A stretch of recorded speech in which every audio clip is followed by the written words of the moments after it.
Praise the lord. Good morning. ప్రభువైన యేసుక్రీస్తు శుభనామంలో మీ అందరికీ వందనములు. చిన్న ప్రార్థనతో మన హృదయాలని దేవుడి మాటల కొరకు సిద్ధపరచుకుందామా? పరిశుద్ధుడైన మా తండ్రి, నీ ఘనమైన శ్రేష్టమైన నామాన్ని బట్టి మీకు వందనాలు చెల్లిస్తూ ఉన్నాం ప్రభువా. ఉదయకాల సమయంలో నా తండ్రి మా అందరితో మాట్లాడండి, మమ్మల్ని దర్శించండి. మా ఆత్మీయ జీవితమునకు అవసరమైనటువంటి విలువైన మాటల చేత మా ఒక్కొక్కరితో మాట్లాడమని యేసునామంలో ప్రార్థిస్తున్నాము తండ్రి, ఆమేన్. ఈరోజు దేవుని వాగ్దానము యెషయా గ్రంథము 58వ అధ్యాయం 11వ వచనం. యెహోవా నిన్ను నిత్యము నడిపించును. Isaiah chapter 58 verse 11. The Lord shall guide thee continually. దేవుడిచ్చినటువంటి అద్భుతమైన వాగ్దానం మనందరి జీవితంలో నెరవేర్చబడును కాక, ఆమేన్. ఉదయకాల సమయంలో ఎంతమంది ఆశపడుతున్నారండి దేవుడు నన్ను నడిపించాలని? మరి ప్రతి ఒక్కరము ఆశపడతాం. అయితే దేవుడు నడిపించే విధానాన్ని ఎంతమంది స్వీకరిస్తాము? దేవుడికి మన జీవితాలని మనం అప్పగిస్తున్నామా? దేవుడు ఒక వ్యక్తిని నడిపించాలి అంటే మనం కంప్లీట్గా దేవుడికి మనల్ని సరెండర్ చేసుకుంటే తప్ప ఆయన మనల్ని నడిపించడు. ఈరోజు మన జీవితాల్ని మనం దేవుడికి సరెండర్ చేసుకునే వాళ్ళుగా ఉన్నామా? దేవుడికి మన జీవితాల్ని అప్పగించుకునే వారుగా ఉన్నామా? మీరు ఎవరికన్నా సలహాలు ఇవ్వాలనుకున్నా, లేకపోతే ఎవరినైనా కూడా ఒక మంచి మార్గంలో నడిపించాలి అంటే వాళ్ళు ఏం చేయాలండి? మొదటిగా వాళ్ళు మన మాట వినాలి. అప్పుడే కదా వాళ్ళని మనం ప్రాపర్గా గైడ్ చేస్తాం. అలాగే దేవుడు ఈరోజు మనల్ని నిత్యము నడిపించాలి అంటే మొదటిగా దేవుడు మనకి ఏం చెప్తున్నాడో అనేది మనం వినాలి. దేవుడి స్వరాన్ని ఎప్పుడు వినగలుగుతాము అంటే ఎప్పుడైతే ఆయనతో మన వ్యక్తిగత సంబంధం ఉంటుందో, అలాగే ఎప్పుడైతే మనము దేవుడికి సన్నిహితంగా ఉంటామో, అంతేకాకుండా మన మనసులో ఎప్పుడు ప్రశాంతత ఉంటుందో అప్పుడే మనం దేవుడి స్వరాన్ని వినగలుగుతాం. ఎలా నేను దేవుడి స్వరాన్ని వినాలి అనే కన్ఫ్యూజన్ చాలాసార్లు మనకు ఉంటుంది కదా. అయితే మొదటిగా మనం దేవుడి సన్నిధిలో ప్రార్థన చేయాలి. ప్రార్థన చేస్తున్నాము అంటే అర్థం ఏంటంటే మనం దేవుడితో మాట్లాడుతున్నాము అని. మరి ఇప్పుడు దేవుడి స్వరం వినాలి. దేవుడికి మనం చెప్తున్నాం అన్నీ, మనకున్న పరిస్థితులు, మనకి సహాయం కావాలో ఇంకేవేవో దేవుడితో మనం షేర్ చేసుకుంటున్నాం. అయితే ఇప్పుడు దేవుడు మనతో మాట్లాడాలి. ఎలా మాట్లాడతాడు అంటే మనము దేవుని వాక్యము చదువుట ద్వారా దేవుడు మనతో మాట్లాడతాడు. చాలాసార్లు మనం బైబిల్ చదువుతుంటాము, కానీ ఏదో వేరే ధ్యాసలో ఉండి చదువుతుంటాము. కొన్నిసార్లు ఏదో చదవాలి కాబట్టి చదువుతాం. కానీ అలా కాకుండా నేను దేవుడు స్వరాన్ని వినాలి అని మనం చదివినట్లయితే, ఖచ్చితంగా దేవుడు నాతో మాట్లాడాలని ఆశతో నువ్వు బైబిల్ చదివినట్లయితే తప్పకుండా నువ్వు చేసిన ప్రార్థనకు దేవుడు జవాబుగా మాట్లాడతాడండి దేవుడు వాక్యంలో నుంచి. కాబట్టి దేవుడు వాక్యము చేత మనం నిత్యం నడిపించబడతామన్నమాట. మరి బైబిల్లో ప్రతి ప్రశ్నకి సమాధానం ఉందండి. ఎందుకంటే బైబిల్ జీవ గ్రంథము. అంటే ఈరోజు రేపు జరగబోయేది ప్రతి ఒక్కటి కూడా దేవుడి మాటలో నుంచి మనకు బయలుపరచబడుతుంది. కాబట్టి ప్రతిరోజు బైబిల్ని చదవండి. దేవుడు ఏం చెప్తున్నాడో, నేను ఎలా నడుచుకోవాలని దేవుడు నాతో మాట్లాడుతున్నాడో అని తెలుసుకొని మనం నడుచుకున్నట్లయితే దేవుడు కూడా నిత్యం మనల్ని నడిపిస్తాడు. ఇంకొకటి ఏంటంటే మన చేతిని దేవుడి చేతికి అప్పగించాలండి. చాలాసార్లు మనం ఏం చేస్తామంటే దేవుడు చేయి పట్టుకోవడానికి ప్రయత్నం చేస్తుంటాం. అవసరాలు ఉన్నప్పుడు ప్రార్థన చేస్తాము, అవసరం లేనప్పుడు మన పాటికి మన లైఫ్ని లీడ్ చేస్తూ ఉంటాం. అలా కాకుండా దేవుడికి మన చెయ్యి అప్పగించినట్లయితే ఆయన మనల్ని హోల్డ్ చేస్తాడు. ఎప్పుడైనా కూడా దేవుడు మన చేయిని పట్టుకొని నడిపించినట్లయితే మనం ఎక్కడ కూడా పడిపోము. అలాగే ఎక్కడ కూడా మన జీవితంలో మనం తప్పుట అడుగు అనేది వెయ్యమన్నమాట.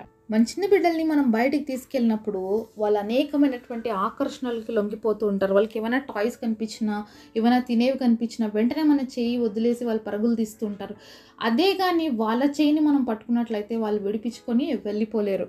అలాగే యేసయ్య చేయి పట్టుకొని మనం నడిచినట్లయితే ఈ లోకంలో ఆకర్షణలు కనిపించిన ప్రతిసారి దేవుని విడిచిపెట్టి వెళ్ళిపోతాం. కాబట్టే మన చెయ్యిని ఆయన పట్టుకొని నడిపించినట్లయితే ఏ ఆకర్షణ మన ముందు కనిపించినా, ఏ పాపం మనల్ని బలవంతం చేసినా ఆయన మన చెయ్యిని మాత్రం ఎప్పుడు విడిచిపెట్టకుండా ఆయన మన చెయ్యి పట్టుకొని నడిపించేటువంటి గొప్ప దేవుడు. మన పిల్లలు లోక ఆకర్షణల్లోకి వెళ్ళిపోకూడదని మనం ఏ విధంగా వాళ్ళని పట్టుకొని నడిపిస్తామో, బయటికి వెళ్ళినప్పుడు జాగ్రత్తగా చూసుకుంటామో, అలాగే దేవుడి సహాయం మనకి చాలా అవసరం. మనము దేవుడి బిడ్డలుగా ఈ లోకంలోకి మనం వెళ్ళినప్పుడు చాలా జాగ్రత్తగా నడుచుకోవాలి. మరి సాతాను ఎప్పుడు కూడా పొంచే ఉంటాడనమాట. ఎప్పుడు మనల్ని దేవుడి దగ్గర నుంచి దూరం చేద్దామా, ఎప్పుడు మనం పాపంలో పడితే ఆనందిద్దామా అని చూస్తుంటాడు అనమాట. సాతానికి లోకస్తులతో ఏం పని లేదండి. ఆల్రెడీ పడిన వాళ్ళతో సాతానికి ఏం సంబంధం లేదు, ఏం పని లేదు. అంతేకాకుండా ఆల్రెడీ బలహీనంగా ఉండే వాళ్ళతో సాతానికి ఏమాత్రం పని లేదు. కానీ దేవుడి కోసం ఎవరైతే రోషం కలిగి జీవించాలని ఇష్టపడతారో, ఎవరైతే దేవుడి కోసం మరి నిలబడాలని ఆశపడతారో వాళ్ళని ఎప్పుడు టార్గెట్ చేస్తూ ఉంటాడనమాట సాతాను. ఈరోజు సాతాన్ చేతిలో నువ్వు హిట్ లిస్ట్‌లో ఉన్నావా? లేకపోతే ఆ లిస్ట్‌లోనే లేవా? అనేది కూడా ఆలోచించాలన్నమాట. మరి సాతాన్ చేత హిట్ లిస్ట్‌లో గాని నువ్వు ఉన్నావు అంటే, నువ్వు దేవుడి కోసం ఒక సాధనంగా వాడబడుతున్నావు అని. ఒకవేళ సాతాన్ కూడా నిన్ను పట్టించుకోలేదనుకో, అంటే మనం దేనికి పనికిరాము అని అర్థం. కాబట్టి మరి ఏ లిస్ట్‌లో ఉన్నామో ఈరోజు మనము ఆలోచించాలి. కాబట్టి సాతాను మనల్ని టార్గెట్ చేస్తుందంటే, నిజంగా మనము బలంగా ఉన్నాము దేవుడి కోసం. అందుకే మన మీద టార్గెట్ చేస్తుంది అనే విషయాన్ని గుర్తుపెట్టుకోవాలి. అంతేగాని నాకే ఎందుకు శ్రమ, నాకే ఎందుకు కష్టం, నాకేలాంటి పరిస్థితులు వస్తున్నాయి అని చెప్పి బాధపడుతూ కూర్చోవద్దు. ఎందుకంటే నువ్వు దేవుడి కోసం బలంగా వాడబడబోయే పాత్రవు గనుక, అలాగే నువ్వు దేవుడికి సన్నిహితంగా ఉన్నావు కాబట్టి నువ్వే సాతానికి టార్గెట్. నువ్వే సాతానికి కావాలి. ఎందుకంటే నువ్వు దేవుడికి కావాలి కాబట్టి సాతానికి కావాలి. కాబట్టి నువ్వు దేవుడి కోసం రోషం కలిగి నిలబడగలిగితే, దేవుడి చేత నిత్యము నువ్వు నడిపించబడగలిగితే మరి సాతాన్ హిట్ లిస్ట్లో ఎప్పుడు ఉంటావు అనమాట. కాబట్టి సాతాన్ ఎప్పుడు నిన్ను చూసి భయపడుతూనే ఉంటుంది. కాబట్టి సాతాన్ని భయపడించే వ్యక్తులుగా మనం మార్చబడాలి అంటే నిత్యము దేవుడి చేత మనము నడిపించబడాలి.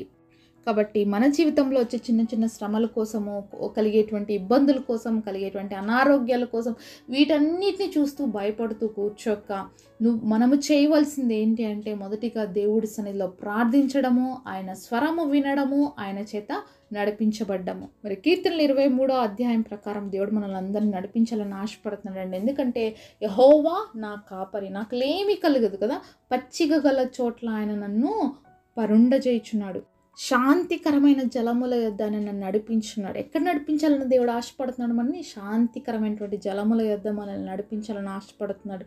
దేవుడు ఎప్పుడు కూడా మంచి స్థితిని మనకి ఇవ్వడానికి, అలాగే మేలైన స్థితిని మన జీవితంలో ఇవ్వడానికి దేవుడు మనల్ని ఎప్పుడు నడిపిస్తాడు.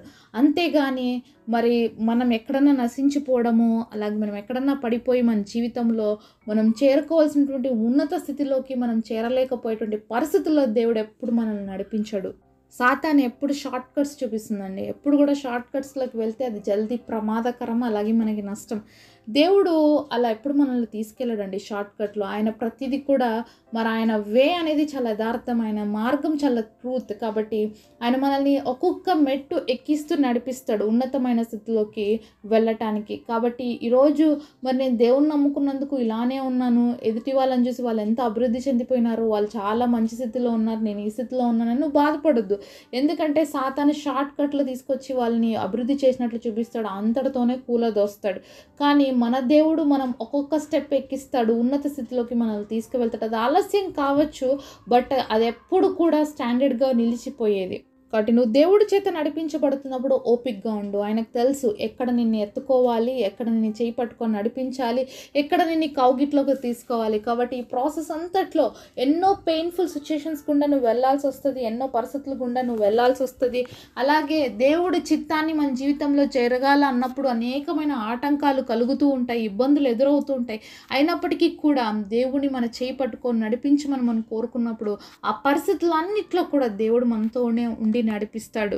కాబట్టి దేవుడి చేత నేను నడిపించబడాలని ఆశపడుతున్నటువంటి మనము మొదటిగా మన జీవితాలని దేవుడికి సమర్పించుకుందాం, మన చేతిని ఆయన చేతికి అప్పగించుకుందాము. మరి తప్పకుండా అప్పుడు మన జీవితంలో దేవుడి చేత నడిపించబడతాము, ఉన్నత స్థితిలోకి చేరగలుగుతాము.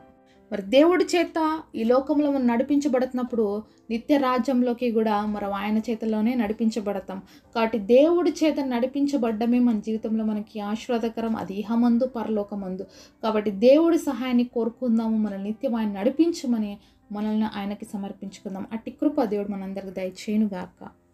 పరిశుద్ధులైన తండ్రి, మీరు మాతో మాట్లాడిన ప్రతి మాట కొరకు వందనాలు తండ్రి. అయా మమ్మల్ని నిత్యము నడిపించమని సన్నిధిలో మొరపెడుతున్నాం తండ్రి. మా అందరి హస్తాలని చేతులకు అప్పగించుకుంటున్నాం. అయా ఏది కూడా మా ఇష్టానుసారంగా మేము నడవడానికి వీల్లేదు ప్రభువా.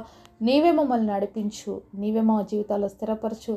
నీ చిత్తానుసారంగా మేము ఉన్నత స్థితిలోకి రీచ్ అవ్వడానికి మా ఒక్కొక్కరిని బ్లెస్ చేయమని యేసు నామములో ప్రార్థిస్తున్నాము తండ్రి. ఆమేన్. ఈరోజు బర్త్డే అలాగే వెడ్డింగ్ యానివర్సరీ సెలబ్రేట్ చేసుకుంటున్న మీ అందరికీ కూడా wish you happy birthday and happy anniversary. God bless you.